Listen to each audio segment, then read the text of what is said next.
Continuando con la temática, el día de hoy vamos a abordar lo que son rutas de niñez y adolescencia. Antes de entrar a lo que son las rutas de niñez y adolescencia, me he permitido poder evidenciar cuáles son los organismos que conforman este sistema de protección.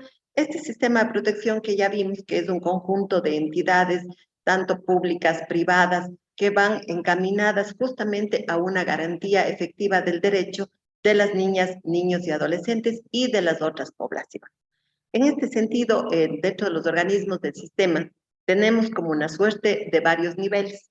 El primer nivel son los organismos de formulación, definición, planificación, control y evaluación de la política pública. ¿Qué organismos son los que desarrollan o los que hacen cada una de estas acciones? Los ministerios, que además del Estado ecuatoriano, la nueva constitución, o la constitución del 2008, más que nueva, con la constitución del 2008, les da la rectoría a cada uno de los ministerios. Entonces, ellos son los responsables justamente y tienen como una doble representatividad. Por un lado, formular la política pública, pero también son los responsables de la implementación de esta política pública. Dentro de los ministerios hablamos del Ministerio de Educación, el Ministerio de Salud, el Ministerio de Inclusión Económica y Social, y además de este ministerio tiene la obligatoriedad de generar políticas de protección social que vayan encaminadas a mejorar la calidad de vida de los ciudadanos y ciudadanas. El Consejo Nacional para la Igualdad desde el rol que le compete, que más bien es un rol de transversalización de los diferentes enfoques, tanto el enfoque de intergeneracional, el enfoque de género, el enfoque que para mí más que un enfoque es una situación, el tema de movilidad humana, pueblos, nacionalidades, que son como estos 5 ejes que debería el Consejo Nacional garantizar que estén visibles en la política pública, que estén visibles en la evaluación de la política pública, tanto formulación, en el seguimiento y demás. Los gobiernos autónomos descentralizados, los GATS, los diferentes municipios que tenemos en los territorios, también son más que corresponsables, son responsables justamente en cómo la política nacional a través del Consejo Cantonal de Protección de Derechos se aterriza en la localidad, pero además respondiendo a las demandas cantonales, que es otra de las debilidades que tenemos en la implementación de la política pública, es pensar que la política nacional, que no debe ser más vista, que debe ser vista más bien como ese paraguas, y ese paraguas, esa política, debe ser resuelta en el territorio, pero que resuelva la demanda o la emergencia que tenga en ese cantón. A veces pensamos que lo que nos dice la nacional hay que aplicarlo tal cual. Y ahí tenemos que ser bastante críticos y estas políticas deben responder a esa demanda.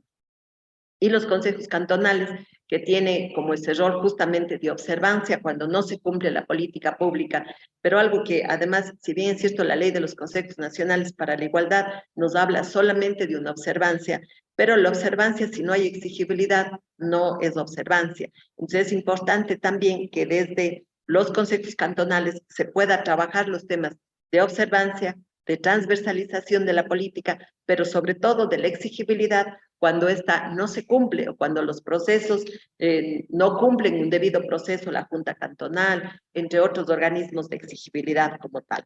Luego tenemos los organismos de protección y justicia especializada. Dentro de los organismos de protección y justicia especializada tenemos las unidades judiciales especializadas en familia, mujer, niñez y adolescencia. Esta es una de las observaciones que ya lo hizo el Comité de los Derechos del Niño en su momento, el poder contar con organismos especializados en niñez.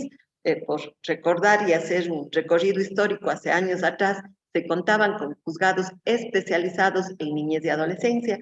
Sin embargo, hoy por hoy tenemos unidades judiciales que se trabajan los temas de familia, temas de niñez, y que de alguna manera esto ha generado por un lado carga procesal y por otro lado que no se garantice con la inmediatez y la celeridad que merecen los temas de niñez y adolescencia.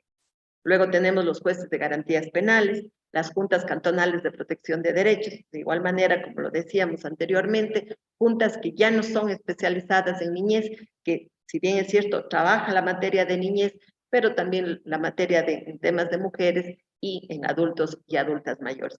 que sin duda, sobre todo en los cantones pequeños, esto viene de alguna manera en desmedro porque se conforman una junta. En Cuenca, por ejemplo, tenemos 3 juntas, en Quito de igual manera, que permite cierta diversificación, si se quiere, con estas materias que asumen de nuevo las juntas cantonales. Pero en los territorios más pequeños, en los cantones con menos población, ha generado una cierta debilidad en cuanto a la inmediatez y en la atención a los temas relacionados a niñez y adolescencia. De igual manera están las juezas y jueces de adolescentes infractores. Vemos que este es un tema preocupante, en donde de alguna manera hemos etiquetado a la niñez como que si la niñez fuera una niñez delincuente o los niños sicarios que suelen decir algunos medios de comunicación, y ahí hay que tener mucho cuidado. Cuando hablamos o etiquetamos al decir niños sicarios, de alguna manera tenemos que hacer una revisión de qué ha pasado con la sociedad, qué ha pasado con la familia, qué ha pasado con el entorno comunitario, para que estos niños y niñas hayan sido captados por la delincuencia y más no son ellos los delincuentes o son los sicarios. Entonces, cuando hablamos de niñez y adolescencia, hay que tener mucho cuidado, incluso en las formas o evitar etiquetar con estas situaciones complejas hacia los niños. De igual manera tenemos la Fiscalía, la Defensoría del Pueblo, la Policía Nacional a través de la DINAPEN, la Defensoría, perdón, la Policía Comunitaria, que son como estos auxiliares que nos permiten en su momento que se cumplan con las medidas de protección. Tenemos un tercer nivel, que son los organismos de ejecución de la política, de planes, programas y proyectos. Recordemos, tenemos un eje de política pública, tenemos un eje de justicia especializada y un eje también de ejecución de la política pública. Aquí nuevamente están los ministerios de las diferentes ramas, salud, educación, Ministerio de Inclusión Económica y Social, Ministerio de la Mujer y Derechos Humanos, todos los ministerios que de alguna manera tengan que cumplir con un programa o con un proyecto encaminados a restituir, por un lado, a prevenir. Yo soy una de las defensoras en los temas preventivos, cómo vamos a generar políticas preventivas, políticas sin duda de protección, de atención cuando se da ya la situación de vulneración, de restitución del derecho y de la reparación cuando este derecho ha sido vulnerado. Los ministerios tienen que generar todas estas condiciones desde sus diferentes áreas para hablar de una efectiva garantía del derecho de niñas, niños y adolescentes. De igual manera está la Defensoría Pública cuando se ha dado ya una situación de vulnerabilidad de derecho y se requiere, o cuando hay un delito, que ya lo vamos a ir mirando luego, cuando se ha generado un delito, vamos a hacer una suerte de diferenciación entre un delito y lo que es una contravención, la Defensoría Pública es la obligada de generar los patrocinios cuando se han dado este tipo de situaciones. El Servicio Integrado de Seguridad ECU 911, la Guardia Ciudadana en el caso de Cuenca, las redes de atención, tenemos diferentes redes, las redes de protección para la erradicación al trabajo infantil, las redes de erradicación de violencia, entre otras redes que nos permiten articularnos para una efectiva implementación de la política pública, los consultorios jurídicos gratuitos y demás. Otro de los componentes importantes de este sistema de protección de derechos son los organismos de control, de participación, los mecanismos de control social. Aquí, si bien es cierto, la Ley de Participación Ciudadana ya nos establece algunos modelos, si vale el término, de participación. Creo que esto también, y ahí voy a hacer crítica, voy a hacer una crítica frente a esto, al movimiento social, desde mi punto de vista muy personal, sin duda, veo que es necesario nuevamente reactivar la movilización social. Vemos que ha habido un cierto letargo, por decirlo menos, a pesar de que hay una ley que de alguna manera ha institucionalizado, y puede ser que esa institucionalización ha generado una suerte de desmovilización social. Entonces, creo que el reto nuestro es cómo a través de estas herramientas podemos activar nuevamente esa movilización social, a través de veedurías, a través de observatorios, comités de usuarios y usuarias que todavía se mantienen. Otro de los procesos participativos son las defensorías comunitarias, que no son más que espacios en donde los ciudadanos y ciudadanas nos reunimos para hacer exigibles los derechos cuando estos han sido vulnerados.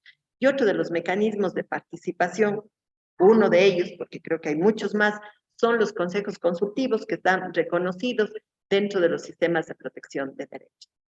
Pues como podemos ver, tenemos una suerte de institucionalidad y de participación ciudadana que debería garantizar de una manera expedita los derechos de los niños, niñas y adolescentes. Sin embargo, vemos que persisten ciertas dificultades y ahí está nuevamente el reto, cómo desde los diferentes espacios, desde las diferentes competencias que tenemos, coadyuvamos para que este sistema de protección funcione.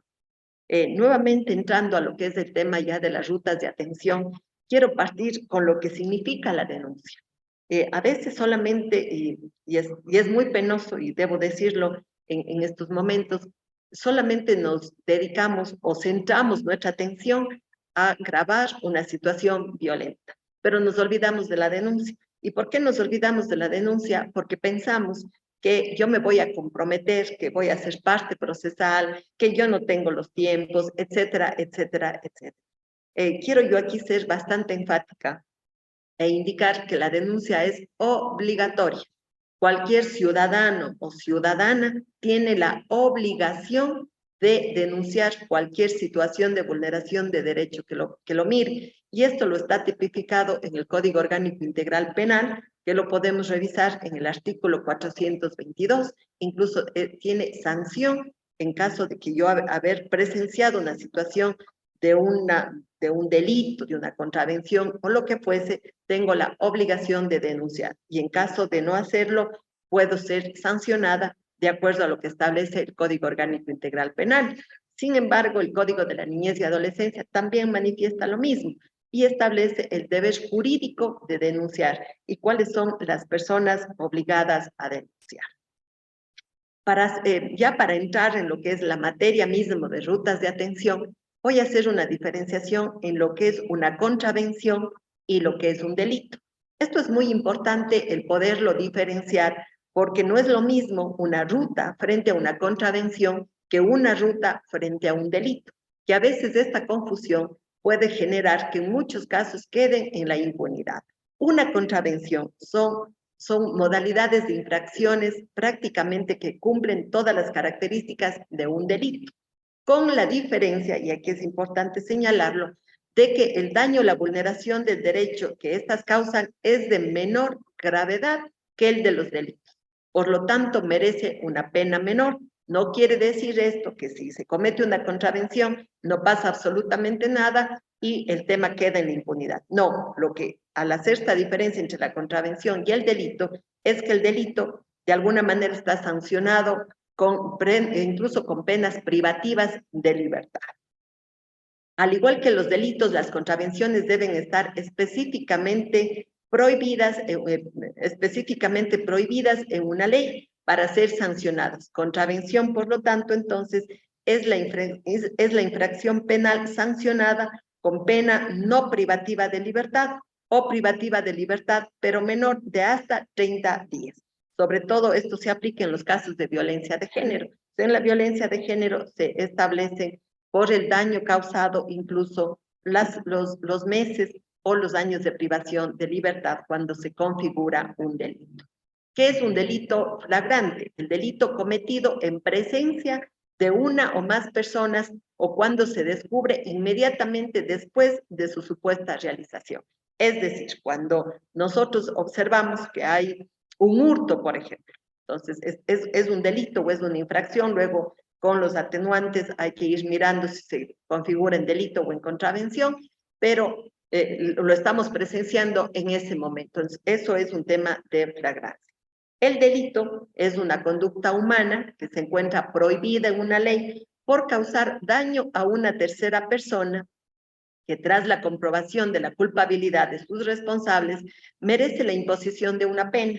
Algunos ejemplos de conductas prohibidas, consideradas como delitos, son el asesinato, el homicidio, las lesiones, las violaciones, el estupro, el atentado contra el pudor, entre otras más. Y uno de los delitos que estamos viendo justamente es lo que pasa con los adolescentes o con los niños incluso, que bandas delictivas captan a estos niños y se da el delito de la trata de personas con fines delictivos. Entonces vemos aquí que no es el niño el delincuente, sino es el adulto el delincuente que comete el delito de la trata para fines delictivos.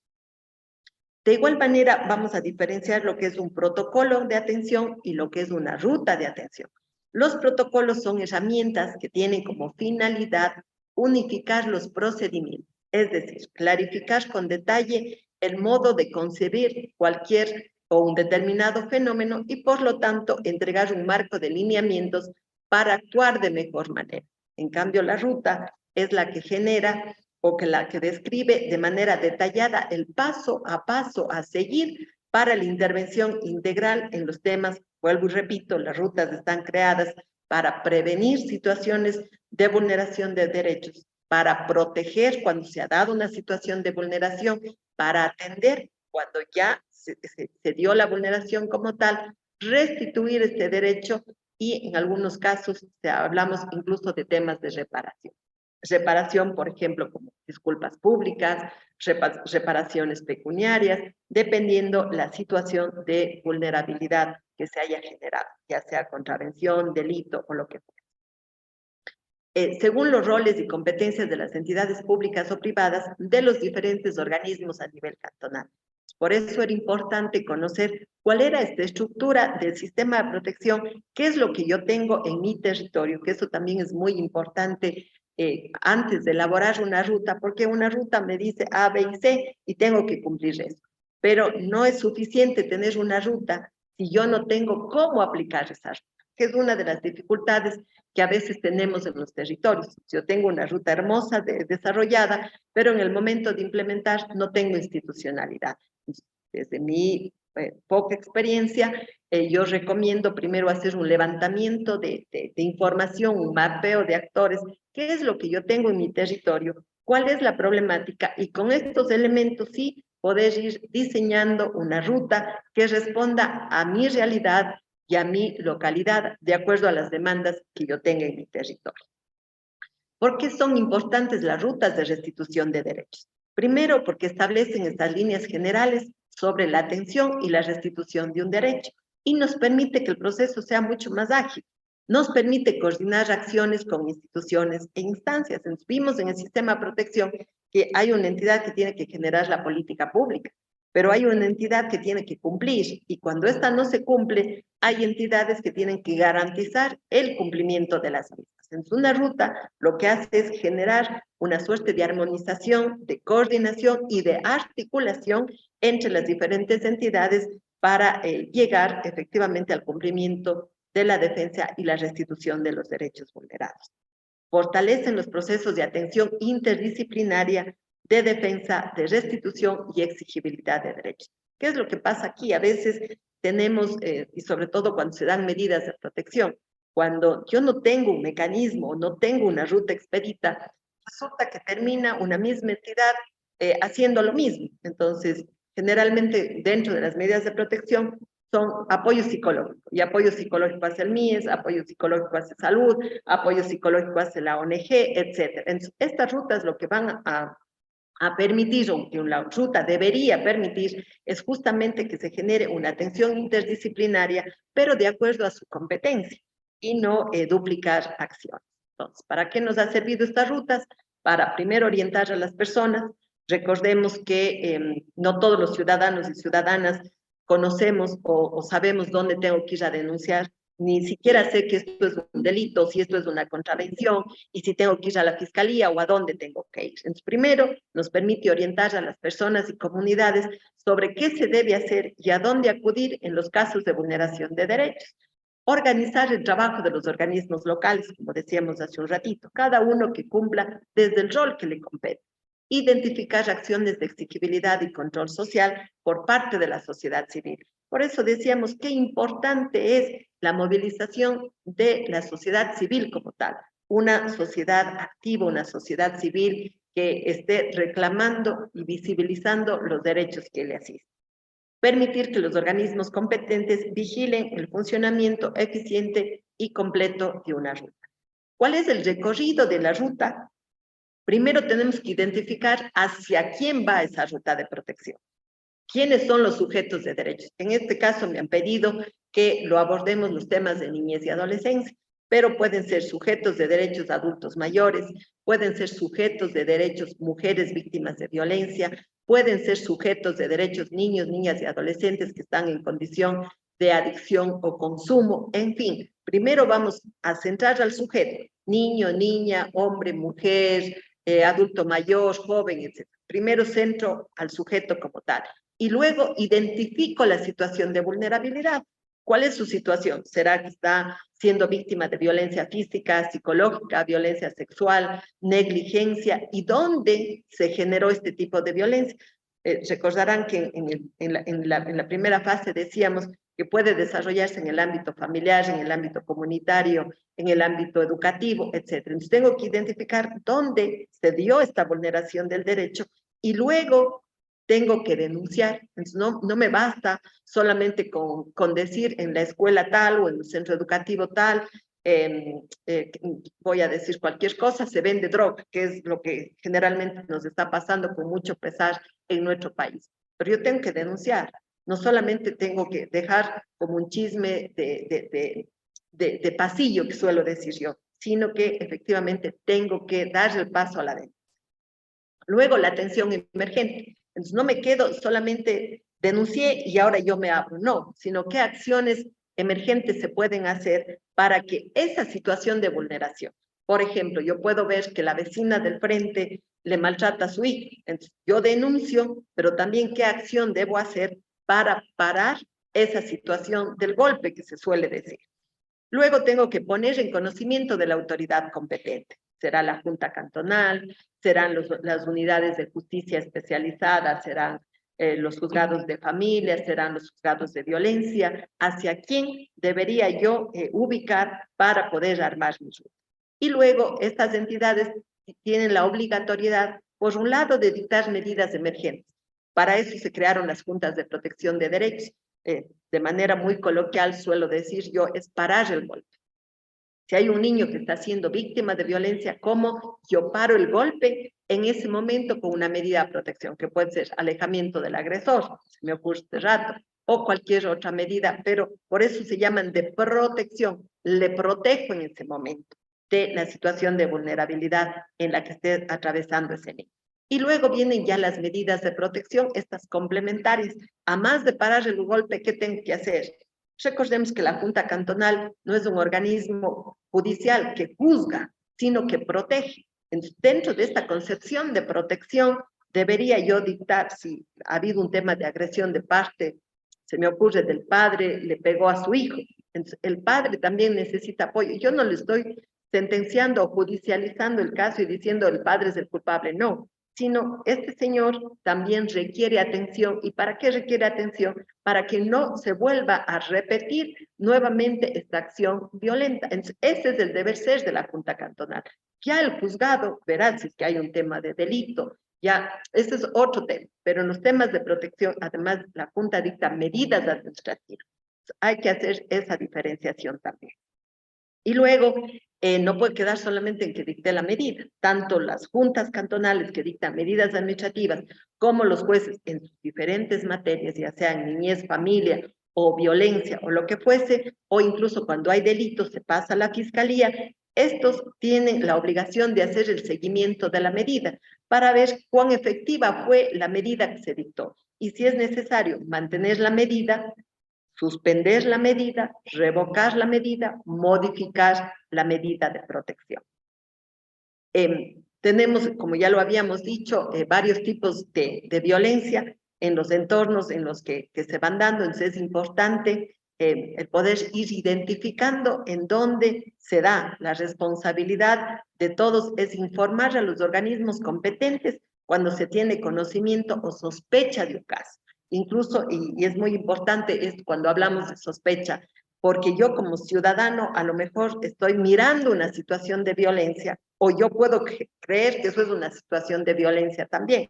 Tengo la obligación de denunciar, aunque fuese un tema de sospecha. Incluso la Junta Cantonal tiene la obligación de dictar una medida de protección cuando sea un tema de amenaza.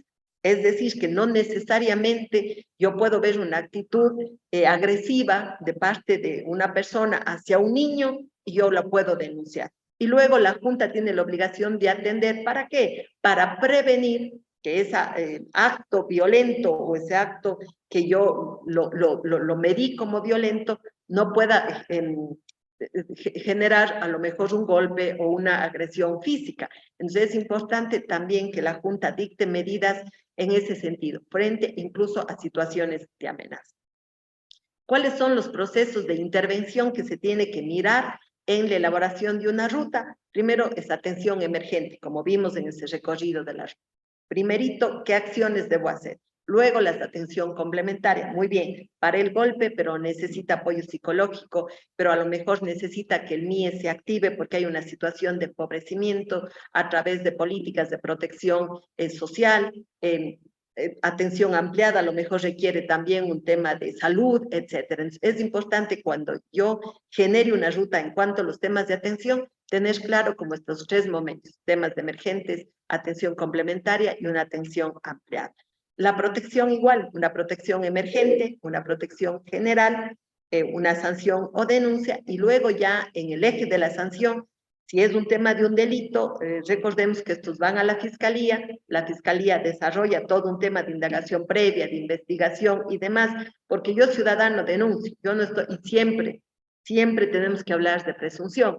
Yo no puedo decir, este señor le violó a la niña tal, se presume que le violó, porque yo no soy el fiscal, yo no soy juez, entonces yo no puedo determinar si se dio o no se dio el delito como tal. Luego, cuando hay estos temas de sanción, se procede con un juicio, se llega ya a la sentencia o resolución en los casos de la Junta y sentencia en el caso de los jueces. Sentencias que pueden ser absolutorias o sentencias que pueden ser condenatorias. Ya va a depender cómo se ha configurado ese delito desde la Fiscalía General. Y para ir cerrando ya este proceso, me he permitido hacer un flujograma en las dos situaciones. La una, cuando es un tema de contravención, y la otra cuando es un tema de un delito. Si es un tema de contravención, un tema de maltrato físico, psicológico o negligencia, ¿cuál es la ruta? Primero, identifico el sujeto, cuando vimos el recorrido, niño, niña o adolescente. ¿Cuál es la causa? Puede ser un maltrato físico, puede ser un maltrato psicológico, puede ser una negligencia, siempre y cuando estas condiciones no hayan escalado a un delito. Cuando tengo esta situación, mando a la Junta Cantonal de Protección de Derechos para que proteja esta situación y, para más que la situación, proteja a las niñas y los niños. Y luego, la Junta Cantonal aboca conocimiento, es decir, acepta la denuncia, analiza, hace una audiencia. Si es un tema emergente, como decíamos, si es un maltrato y necesito que el agresor salga de la casa en ese momento, antes de pasar una audiencia, dicto una medida de emergencia, una medida de protección emergente. Y luego llamo a un tema de audiencia, en donde tengo todos los elementos y digo, a ver, ¿qué pasó? ¿Por qué el señor tal le agredió al niño? ¿En qué condición? ¿Cuáles fueron las condiciones, las circunstancias, etcétera? Y en esa audiencia dicto estas medidas complementarias que vimos en la lámina anterior, que son las medidas de protección. Y finalmente, cuando el padre o digamos en el ámbito educativo, que es lo más común, la maestra dice, yo no le he agredido a la niña está mintiendo. Muy bien, va con medidas de protección, porque recordemos, siempre les vamos a creer a los niños hasta que no se compruebe lo contrario. Así como hay el principio de presunción de inocencia, de igual manera pasa aquí. Yo siempre creo a los niños y luego es el adulto el que tiene que demostrar que no se cometió tal o cual vulneración.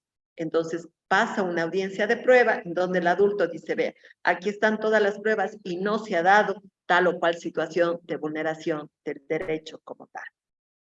Y finalmente hago el seguimiento. Dentro de las medidas de protección pueden ir, que es algo que todavía lo vemos débil en los sistemas de protección, generalmente las medidas de protección van direccionadas hacia los organismos o hacia las ONGs, pero muy pocas veces centramos en acciones concretas con la responsabilidad que tiene que asumir el Estado. Entonces, yo puedo dictar una medida de protección al MIES, al Ministerio de Salud y demás, pero si estos incumplen, no pasa nada. Entonces, es necesario que, y ahí viene justamente el fortalecimiento de la sociedad civil para que el Estado cumpla con el rol que le compete. ¿Qué pasa cuando es un delito? Por ejemplo, un delito o es considerado un delito, una presunción de un abuso sexual.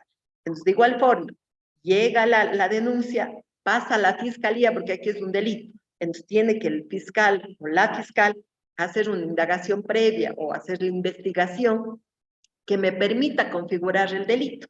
Y una vez que yo he configurado el delito, paso al juzgado y el juzgado pasa a dictar sentencia, ya sea una sentencia absolutoria en caso que no haya elementos que configuren el delito o una sentencia condenatoria con los años previstos en el Código Orgánico Integral Penal de privación de libertad. Pero también la Junta puede receptar la denuncia, pero aquí es importante, la Junta, si entra por la Junta tiene la obligación de remitir a la Fiscalía. La Junta puede dictar en ese momento una medida de protección, qué sé yo, que vaya un apoyo psicológico, que le haga una evaluación a la niña, a la familia, etcétera, pero es la Fiscalía la que inicia todo el proceso judicial. Entonces, de esa manera hemos hecho este recorrido de cuáles son los elementos para una conformación de una ruta. Nuevamente agradecer su atención y quiero cerrar esta presentación con una frase de Gabriela Mistral que me gusta mucho: el futuro de los niños es hoy, mañana es tarde. Entonces, si es que hoy nosotros no nos comprometemos en serio con el tema de la niñez y adolescencia, siempre vamos a tener las consecuencias que vivimos en este país. Situaciones violentas, situaciones inseguras, porque no hemos invertido en la niñez. No hemos generado una infancia feliz, una infancia en donde se ha generado todas las condiciones para una efectiva garantía de sus derechos. Nuevamente agradezco por su atención.